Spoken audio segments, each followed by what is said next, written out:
agora. A economia brasileira poderá ter uma perda de mais de 4 bilhões de reais em 2024 se o país registrar os 4 milhões e 200 mil casos de dengue. Essa é a alta máxima projetada para esse ano pelo Ministério da Saúde. O levantamento é da Federação das Indústrias do Estado de Minas Gerais. Dengue, zika, chikungunya, as chamadas arboviroses, doenças transmitidas principalmente por mosquitos, atingem milhões de pessoas a cada ano no Brasil.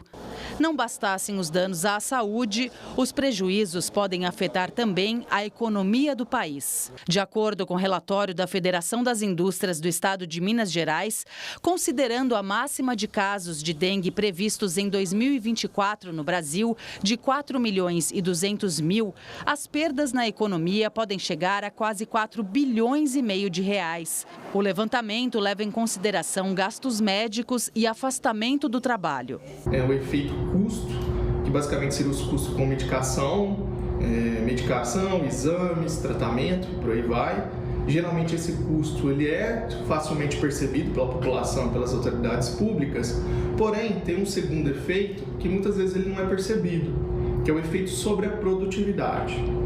O trabalhador, quando ele acaba sendo cometido por essa doença, em média, ele se afasta 7 dias do seu trabalho. Este professor e economista da ESPM discorda. Quando a gente fala de uma doença que não é transmissão pessoa por pessoa, basicamente as possibilidades de um contágio maior e isso em um afastamento em massa, interrupção de alguma atividade em si, me parece uma possibilidade muito mais remota.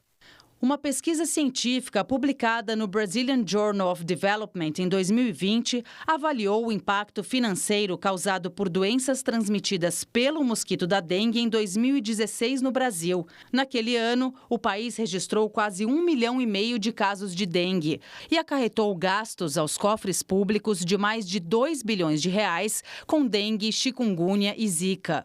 É preocupante? É preocupante. É uma questão que vai para além da economia, a gente está falando de vidas? Sim, mas não chega a dar bilhão do ponto de vista de impacto negativo. Agora tem uma outra dimensão, e os efeitos são bem mais indiretos. Boa parte das pessoas que dependem do atendimento para essas doenças vão precisar da estrutura do SUS. E muitas vezes a estrutura do SUS que não foi devidamente planejada para ter aquele gasto.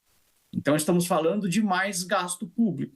Para os economistas, o desafio do governo é alocar recursos de forma mais eficaz. A rápida proliferação do vírus da dengue é causada por um conjunto de fatores, como a adaptação do mosquito transmissor aos ambientes urbanos e as ondas de calor e as fortes chuvas devido à crise climática, somada à ação do El Niño. Para garantir a saúde das pessoas e da economia, é preciso investir na intensificação de políticas públicas e de combate aos focos de reprodução do Aedes aegypti. De fato, a gente tem um número alarmante de dados que deve despertar no poder público o desenvolvimento de ações emergenciais e um plano de contingência já para 2025, porém a gente não consegue ainda, nesse momento do tempo, especificar qual que é o impacto econômico.